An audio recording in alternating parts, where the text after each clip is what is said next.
ये कहानी है किशनगढ़ की एक बेसहारा स्त्री अन्ना की, जो अपने भतीजे के पुत्र के यहाँ 2 महीने पहले घूमने आई थी।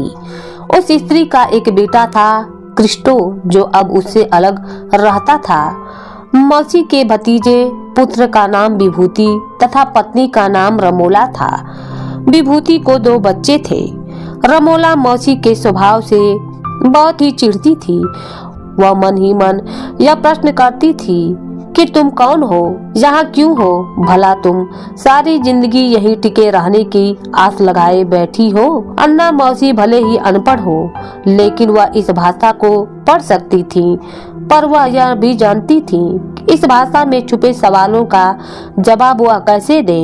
इन दबे छिपे मामलों के सामने अपनी हार कैसे स्वीकार करें।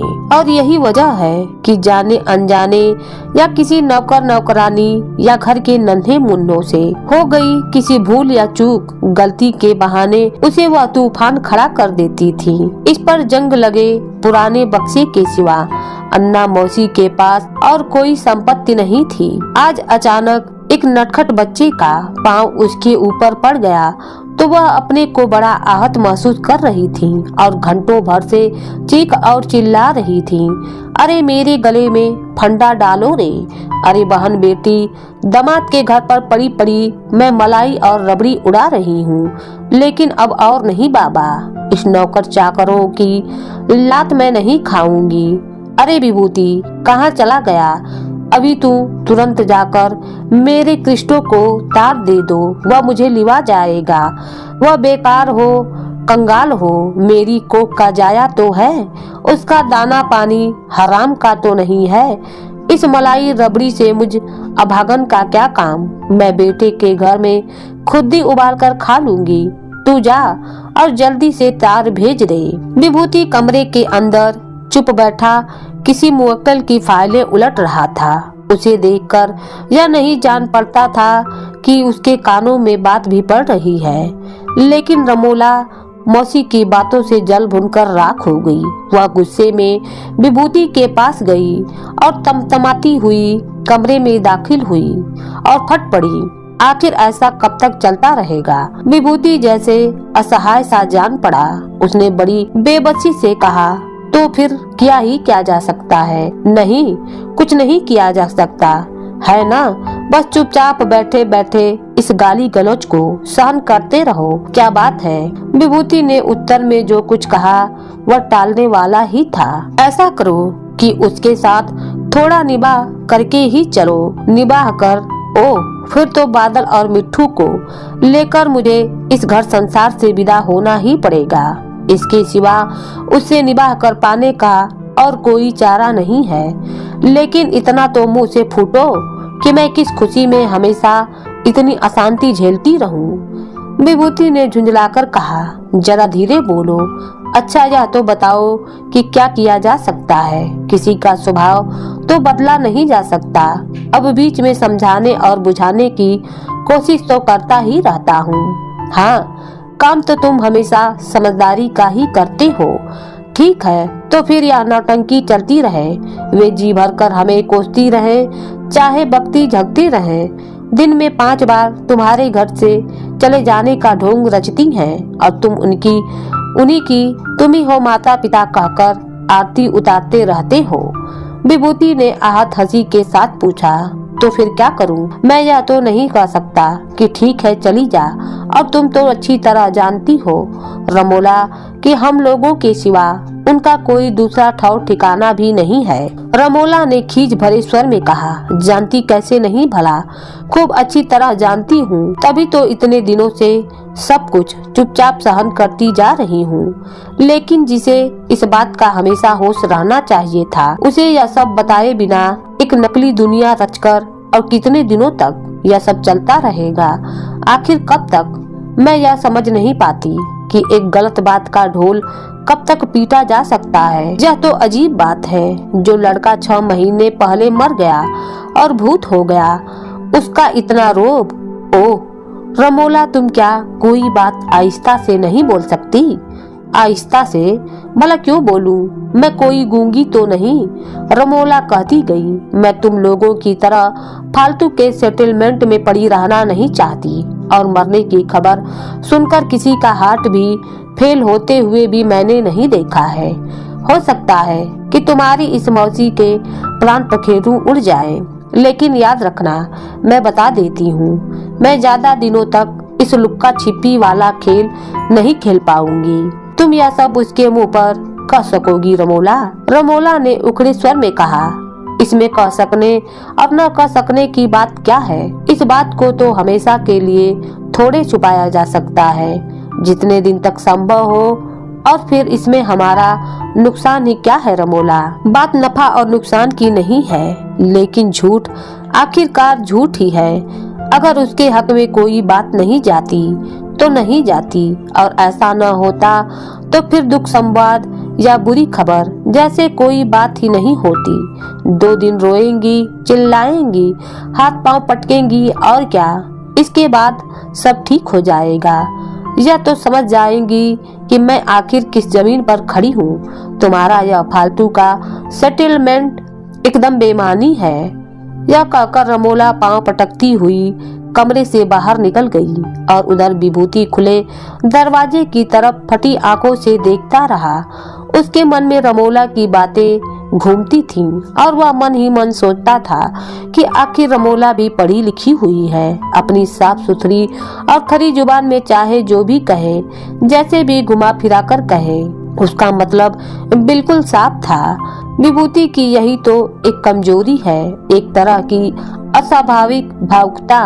और क्या करे, उसने पिछले 6 महीनों से क्रिस्टो के मरने की खबर को अपने सीने में छुपा कर रखा है।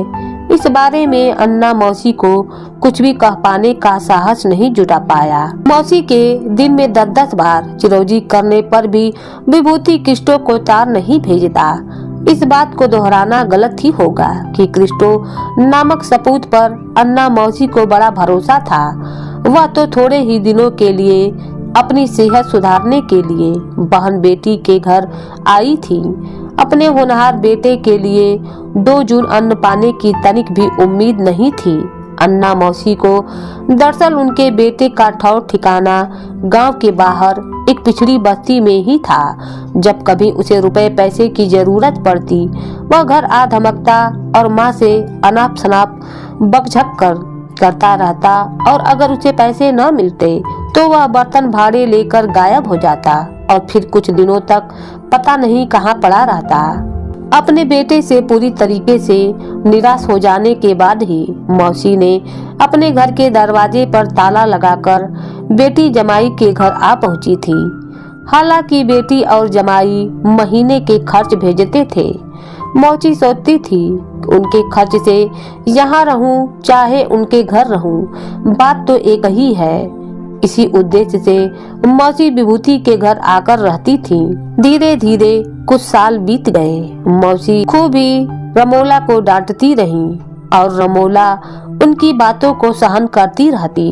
विभूति यह जानता था कि मौसी का कोई ठौर ठिकाना नहीं है। पत्नी, बेटे और दुनिया भर के नौकर चाकर सभी बेचारे विभूति का बड़ा ही गर्व करते थे। लेकिन मौसी के आने के बाद सारी स्थिति ही बदल गई थी। मौसी भी हमेशा बकती रहती, इस छोटी मोटी गृहस्थी में 50 ठो नौकर चाकर भला काहे के लिए? इनको देखकर तो मेरे तन बदन में आग लग जाती है। 30 रुपए महीने पर एक बावन रसोइयां बनाने के लिए रखा है। क्यों रे विभूति, आखिर काहे के लिए? घर की बहू 2 मुट्ठी चावल नहीं पका सकती? 24 घंटे सुई पोकर लिए बैठी न जाने क्या निहारा करती है? बाल और बच्चों को इस तरह का नवाबी खाना खिलाने की क्या जरूरत है भला? दूध, मलाई, माखन, मिश्री के बिना कलेवा गले से नहीं उतरता। अरे 2-2 पराठे सेक दो और अचार डालकर सामने रखो, इतना भी नहीं होता? विभूति, तुझ जैसा मगोड़ा आदमी ही यह सब सहन कर सकता है। अरे कोई दूसरा बच्चा होता तो जूते मार मार कर सारा जहर उलाट देता। अन्ना मौसी जब यह सब पहले बकती थी, तो रमोला का जी जल उठता था, मगर विभूति यह सब सहन कर लेता। रमोला की सर्द खामोशी और उदासीनता से मान और अभिमान का वह दौर भी खत्म हुआ। अब ऐसा होने लगा कि सारे नौकर नौकरानी जानबूझकर मौसी को अपमानित करने पर तुले हुए थे और इस अपमान से आहत अन्ना मौसी इसलिए रह रहकर कृष्टो को तार भेजने पर जोर देती रहती। इस बात को मौसी ने पूरे मोहल्ले में प्रचलित कर रखा था कि मैं बार बार विभूति से कहती हूँ कि कृष्टो को तार भेज दे, मगर विभूति भेजने को तैयार नहीं होता। इन सारी बातों के बीच जो जरूरी खबर थी कि एक दिन कुछ महीनों पहले अन्ना मौसी के गांव से मुकुंद नाम का एक छोकरा आया था और घर के बाहर ही बैठा रहा। बाद में विभूति से मिलकर वह चला गया। पता नहीं उस लड़के के आने के बाद विभूति के मन में ऐसी कौन सी करुणा का संचार हुआ कि उसने इस बात को अन्ना मौसी से छुपाए रखा और आज तक उसे प्रकट नहीं कर सका। तभी अचानक कमरे में अन्ना मौसी आ टपक पड़ी। विभूति हैरानी से इधर उधर देखने लगा कि कहीं रमोला यहाँ पर तो नहीं है। जानकर विभूति ने बड़े ही सहज भाव से कहा, अच्छा अच्छा, सब हो जाएगा मौसी, इतनी जल्दी भी क्या है। आखिर किसने कह दिया? मैं उसे अभी बुलाकर डांट और डपट देता हूँ। ये छोकरे सभी बड़े ही पाजी हो गए हैं। अन्ना मौसी की आंखों में आंसू भर आए। वह बोली, किसी का दोष नहीं बेटा, मैं ही सारी आफत की जड़ हूँ। इस पापन को आखिर कब तक अपने घर में बैठाए रखोगे? विभूति ने पूछा, तुम क्या अभी इसी घड़ी निकल जाओगी मौसी? अगले महीने बादल का उपनयन संस्कार होना है। तुम्हारे न रहने पर यह सब कैसे होगा भला? मैं भला किस गिनती में हूँ बेटा कि मेरे न होने से सारा काम रुक जाएगा? तू भी क्या कह रहा है? कहती हुई मौसी ने चैन की एक सांस ली और फिर उठ खड़ी हुई। इसके बाद गर्दन ऊंची करके बोली, मैं भी यही चाह रही थी कि बच्चे के गले में मोटी जनेऊ पहनाकर ही जाऊंगी। अब तुम्हारी बात पर रुकना ही पड़ेगा। बहू रानी ठहरी पढ़ी लिखी, उसको इस सारी रीति नीति वाली बातों से क्या लेना देना। लेकिन याद रहे, इसके बाद एक दिन के लिए भी नहीं रुकूंगी, पहले ही बोल बता दे रही हूँ। विभूति ने मौसी से गले भरकर कहा, अच्छा तब की तब देखी जाएगी मौसी, अभी के लिए तो निश्चिंत हुआ कि आप अभी उपनयन संस्कार होने तक तो यहीं रहेंगी। अन्ना मौसी ने पोपली हंसी हंसते हुए कहा, लो सुनो इस पगले की बात को। ये पगला मुझसे क्या कहता है, इसी के बातों पे पढ़कर तो मैं यहाँ रुक जाती हूँ। उधर रमोला भी अपने मन में सोचती रहती कि मौसिया सास को किस तरह सबक सिखाए, जब उसका पति ही इस मामले में उस पर पाबंदियां लगाने को उतारू है। संयोग से तभी अपने एक मुवक्किल के काम से विभूति को 3 दिनों के लिए आसनसोल जाना पड़ा। 4 दिनों के बाद वह घर लौटा तो अपनी दूसरी व्यस्तता के चलते मौसी की खोज खबर लेने की फुर्सत न मिली। उसे जब इस बात का ख्याल आया तो उसने हंसी हंसी में कहा, अरे भाई क्या बात है? मिट्ठू और अन्ना मौसी की आवाज सुनाई नहीं पड़ रही है। बात क्या है? माँ बेटी एक दूसरे का मुंह क्यों देख रही हैं? विभूति की झुंझलाहट छिप न सकी और बाप की इस परेशानी के डर से नहीं बल्कि बाप के प्यार के भरोसे ही मिट्ठू ने जल्दी से बात उगल दी।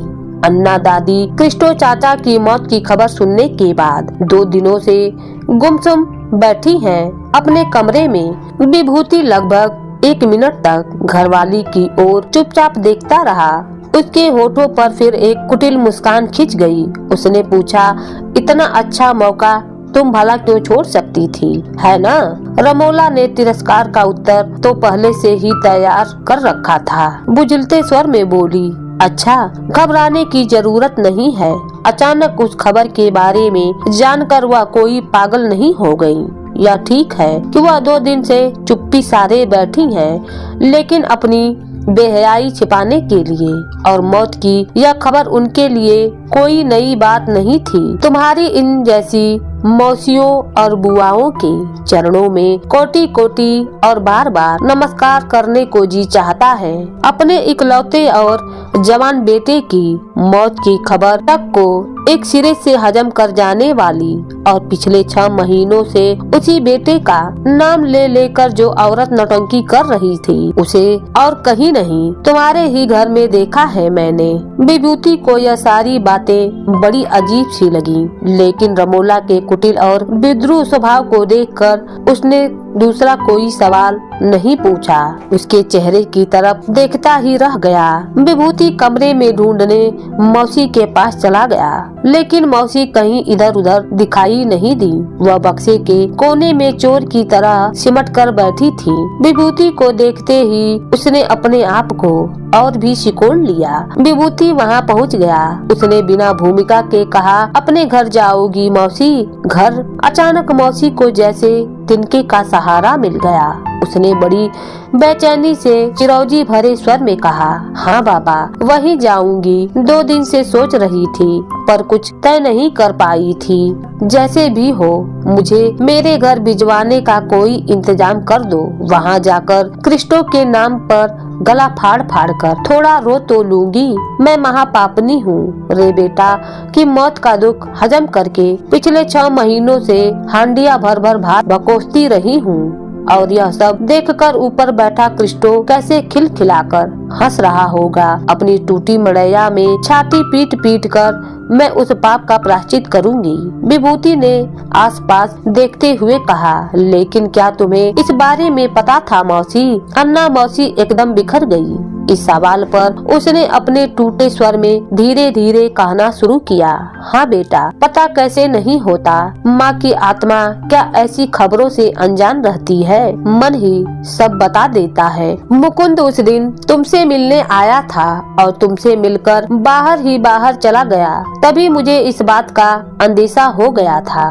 तभी मैं समझ गई थी कि वह कौन सी खबर लेकर आया है। मैं जानबूझकर ही मुंह बंद किए रही, किसी से कुछ पूछने का साहस नहीं जुटा पाई। विभूति के होठों से अनजान में शायद फूट पड़ा। भला क्यों? अन्ना मौसी ने अपना मुंह ऊपर उठाया और बोली, तू पूछ रहा है मैंने ऐसा क्यों किया? मैं यह सोच रही थी कि शराबी कबाबी हो या जुआरी हो, आखिर है तो कोक का जाया। उसका आसरा ऐसा था जिस पर अपना जोर था रे। अब जबकि वह नाम धाम सब मिट मिटा गया, अब मुझे तीनों लोकों में भी कहीं ठौर ठिकाना मिलने वाला है कि मैं अपना मुंह छिपा सकूं। बेसहारा होकर किसी पराये घर में पड़े रहना तो डूब मरने वाली बात है। तो गुस्सा मत होना बेटा। बात यह है कि बहू रानी बड़ी निर्दयी है और बड़ा गुमान भी है। उसे अपने पर वह आदमी को आदमी नहीं समझती।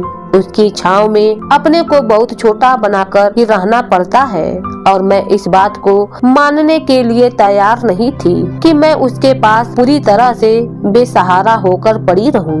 और इसलिए माँ होकर भी मैं पिछले 6 महीनों से बेटे की मौत का दुख कलेजे में दबाए रखी, और आज 6 महीने बाद अन्ना मौसी का पुत्र शोक उसकी आंखों से बह निकला। यह भी संभव है कि बेटे की मौत के चलते ही ये आंसू न बह रहे हो, बल्कि इसलिए कि इतने दिनों बाद वह सचमुच बेसहारा हो गई है और इसे सहन नहीं कर पा रही है। घास फूस और तिनके बटोरकर उसने जो घोंसला बनाया था और जिस झूठी दीवार के सहारे वह इतने दिनों तक टिकी बैठी थी, रमोला की एक ही फुफकार से वह रहा सहा आसरा भी घुल मिल गया।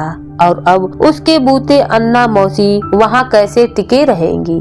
अन्ना मौसी अब बेसहारा हो गई थी। उनका न कोई ठौर और ठिकाना था। विभूति ने नम आंखों से मौसी को गले लगा लिया और कहा, मौसी, तेरा बेटा क्रिस्टो मैं ही हूँ। अब तुझे कहीं जाने की जरूरत नहीं है। रमोला तेरी बहू है और तू डांट डपट कर इस घर में रहेगी। रमोला की मजाल नहीं है कि तुम्हारी बातों का वो जवाब दे। अगर जवाब देना होगा तो अपने मायके चली जाए। तू मेरी माँ है और मैं तेरा बेटा हूँ। इस घर संसार को छोड़कर क्या तू मुझे चली जाएगी? विभूति की बातें सुनकर अन्ना मौसी की आंखें भर आई। वह फूट फूट कर रोने लगी। माँ और बेटे गले मिल गए। इस तरह विभूति ने एक बेसहारा औरत को सहारा दिया।